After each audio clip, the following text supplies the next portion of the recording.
Some people just seem to have perfect timing in life. You know, they bought Apple stock when it first became available. They sold their used car right before the engine and the transmission went. It's not good for the person that bought the car, but that's another story.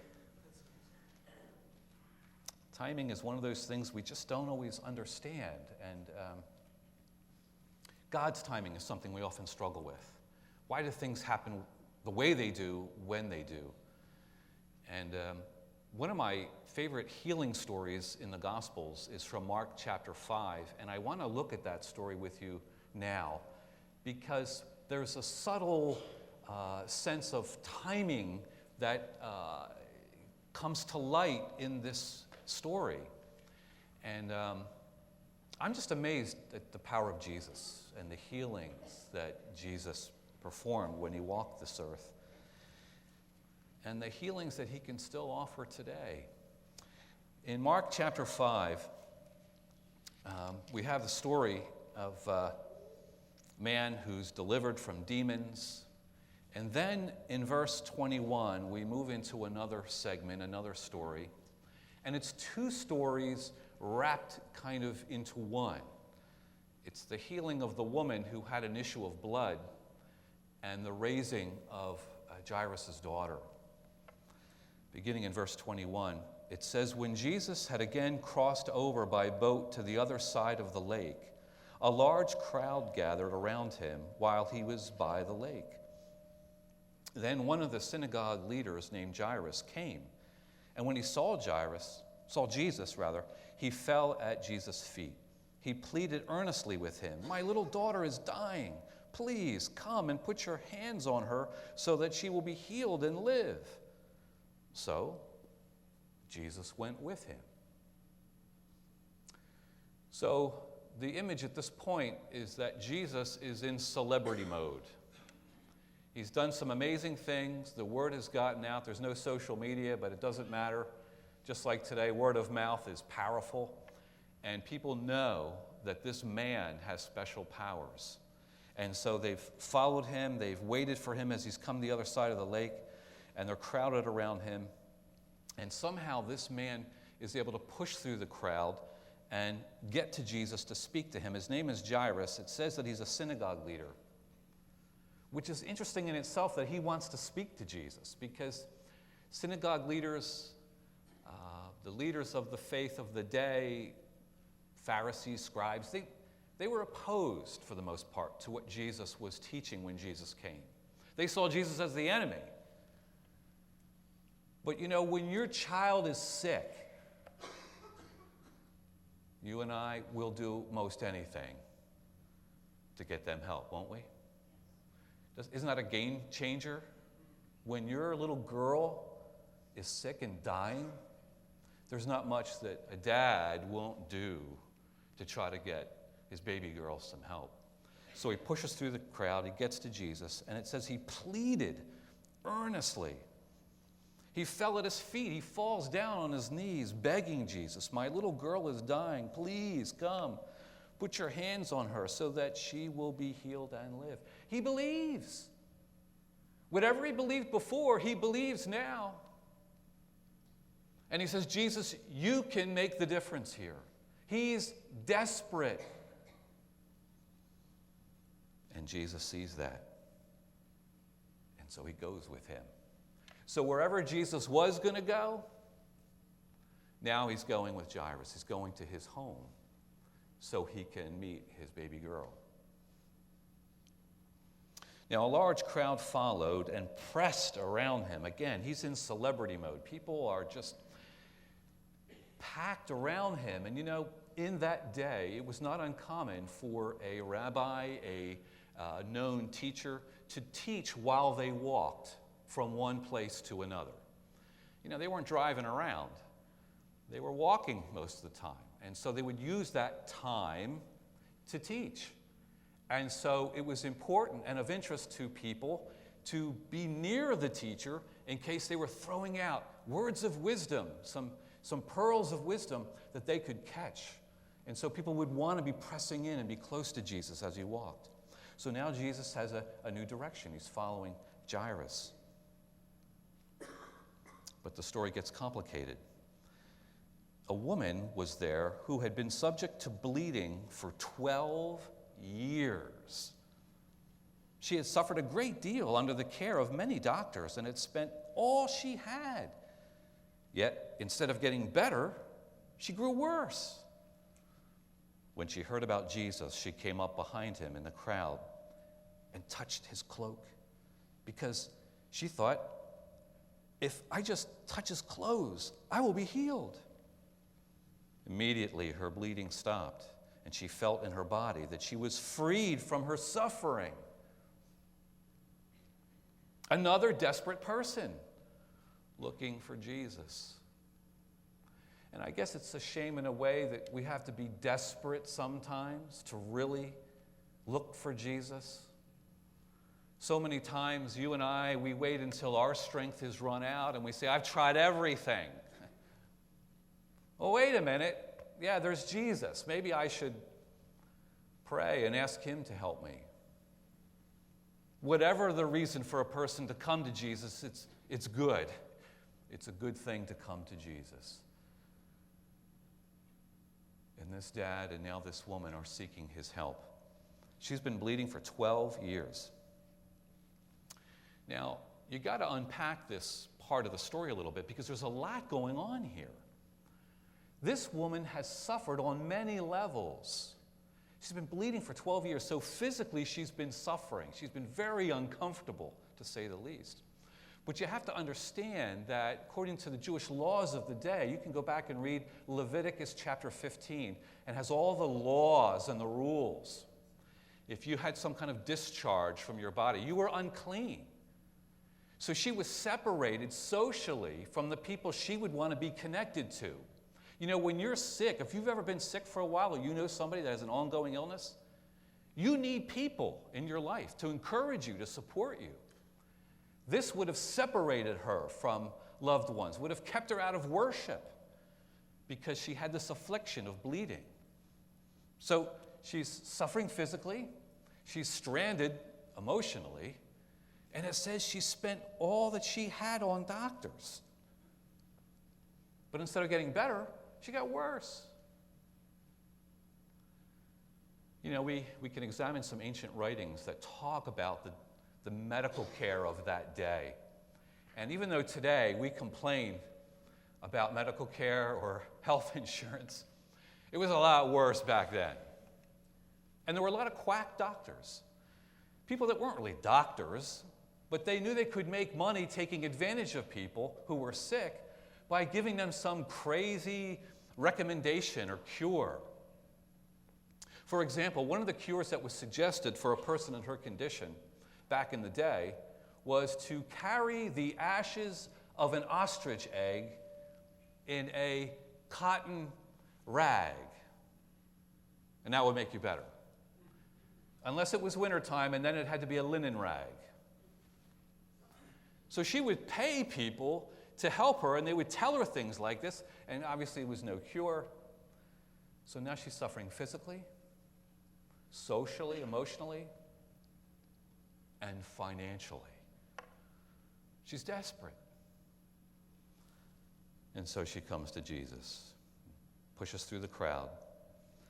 Her faith is so strong and her desperation so great that she says to herself, I don't even need to touch him. I don't even need to talk to him. I know that if I just touch his clothes, that his power will touch me and will heal me. And that's what she does. She reaches out and touches his cloak. And immediately it says, verse 29, immediately her bleeding stopped, and she felt in her body that she was freed from her suffering. What a moment. 12 years of suffering. Boom. Jesus is the answer. Now, at once, Jesus realized that power had gone out from him. He turned around in the crowd and asked, who touched my clothes? Jesus felt that? I wonder what that felt like. Something went out of him. It cost him something, perhaps, to have that power leave him to heal her. And what a statement to you and I today. It costs you something to help someone who needs healing. If you know somebody who's deeply troubled, and you sit with them and you listen to them, and there's somewhere else that you could be, or maybe somewhere else you'd rather be, and you may be tired, but you sit with that person. Someone has lost someone, and you stay with them, or you make a meal and you bring it and minister to them. It costs you something to help someone find healing. But that's what ministry is. And that's what we're called to do and to be, ministers of healing, whether you're ordained or not. If you're part of God's church and God's kingdom, it costs something. But in that giving, you're imitating Jesus. So he turns around and he says, "Who touched my clothes?" Now the disciples, at this point, there's a little humorous interlude here, at least that's how I see it, when they say to Jesus, "You see the people crowding against you, and yet you ask, 'Who touched me?'" Duh. Everybody's touching you. Everybody wants a piece of you. You're the miracle worker. What do you mean, who touched you? But Jesus kept looking around to see who had done it. Then the woman, knowing what had happened to her, came and fell at his feet and, trembling with fear, told him the whole truth. She told him the truth. And he said to her, "Daughter, your faith has healed you. Go in peace and be freed from your suffering." Why was she so afraid? She's unclean, remember? For her to touch somebody like that, Jesus could have whipped around and said, "How dare you touch me in your unclean state? How dare you do this? You didn't even ask me permission to have some of my healing power." But that's not how Jesus reacted. He saw her with grace and mercy. He saw her as a desperate woman who believed. And so he gives her the word of blessing. And he says to her, "Your faith has healed you. Go in peace and be freed from your suffering." I can't imagine how that woman felt. Her life changed in a moment, speaking of time, just like that. Well, that's an amazing story, but guess what? Meanwhile, back at Jairus' house, his daughter's dying. And if Jairus is there, Jesus was walking with him to Jairus' house when there's this interruption. You know, the amazing thing about Jesus is Jesus was doing ministry all the time. There were no interruptions. There were opportunities to do ministry. And so this woman wasn't a pain in the neck. She was a desperate woman seeking healing, looking to affirm her faith. But Jairus has got to be standing there going, "Jesus, yeah, that's great. The lady feels better. Fine. Can we get to my house? I mean, really? Like my daughter, this is like a 911 call. She's dying. Hello? Remember me?"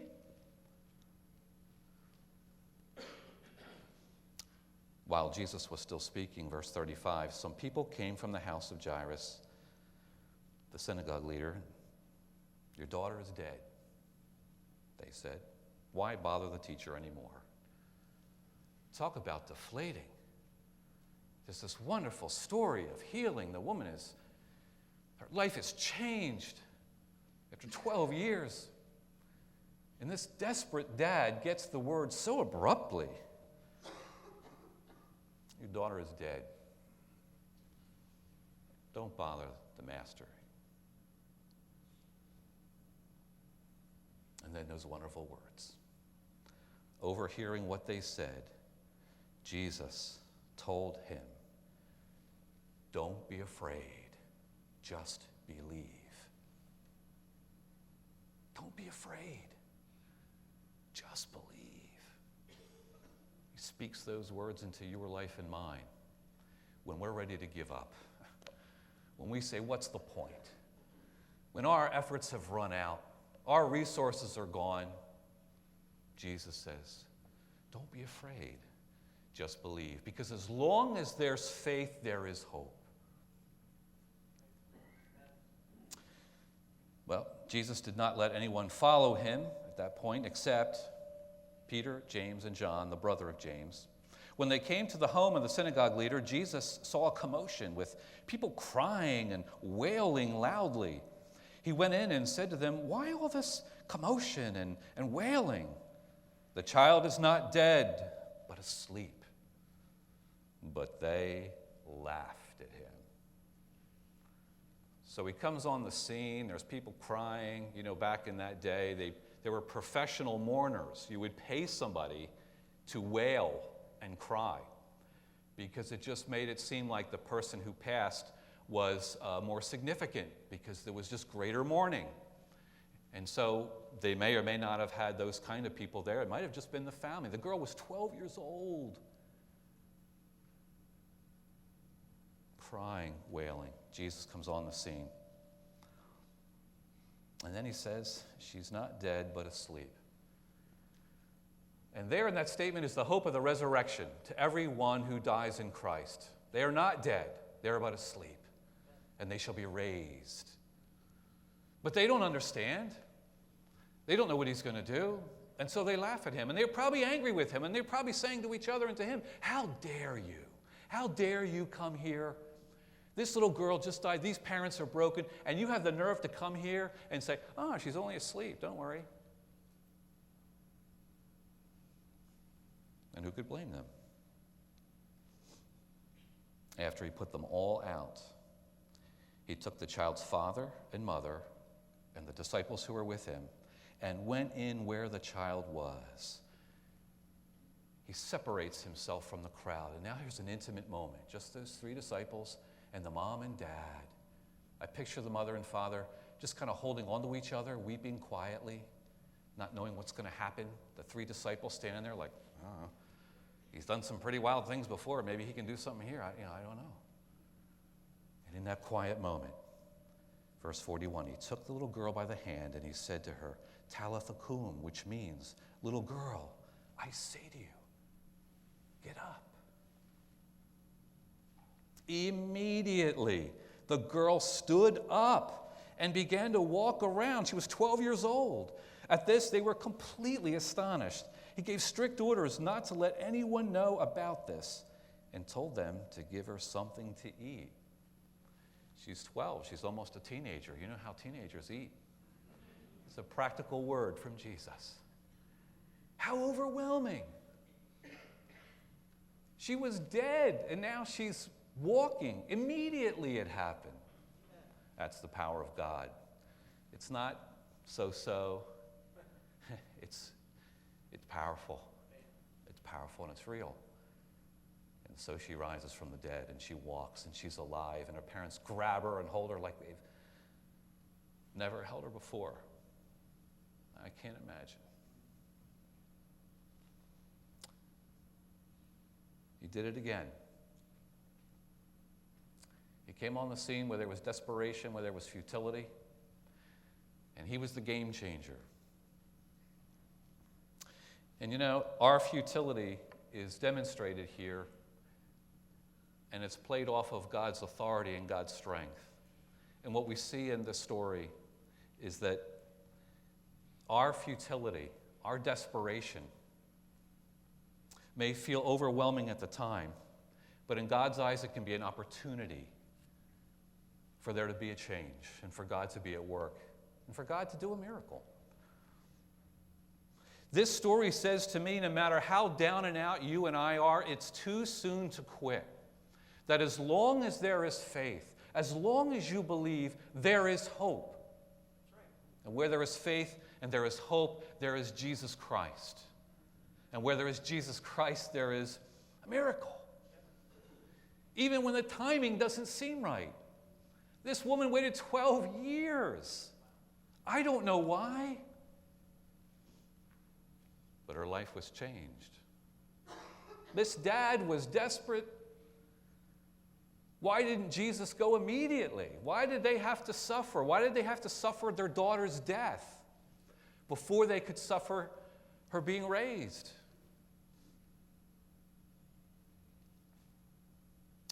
All I know is time does not limit Jesus Christ. And when Jesus is going to do what he's going to do it in the time that is right to him. And we may not understand. You know, there's a lot of things I don't understand. The timing in life, the things that's happened in my life, I don't always understand. But I believe that God works in the timing in ways that we don't understand. God spoke through Isaiah and said, you know, our way of thinking isn't the way that God thinks. Our thoughts and ways are different than God's ways. But this I know. God is not tardy. God is not late. God is not uncaring. God is not forgetful.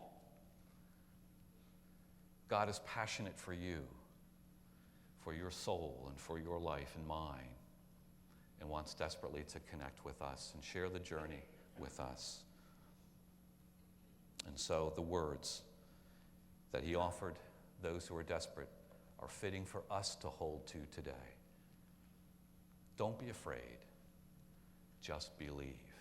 Whatever it is you struggle with, hang in, hold on. We use that expression, I'm hanging in there. Well, I hope what you're hanging on to is Jesus, because he is real and he is there and he cares for you and for me. God, thank you for this story, this amazing account of how desperate people have come to you and found the answer. Lord, may we turn to you in our desperation, or even before we become desperate, and find in you the healing and the hope that we desperately need so that we can live out our days honoring you. Thank you, Lord, for the timing and the seasons that are sometimes beyond us, but the ones that are ordained by you. Help us to see you in all times and in all seasons, for we ask in the name of the healer, Jesus. Amen.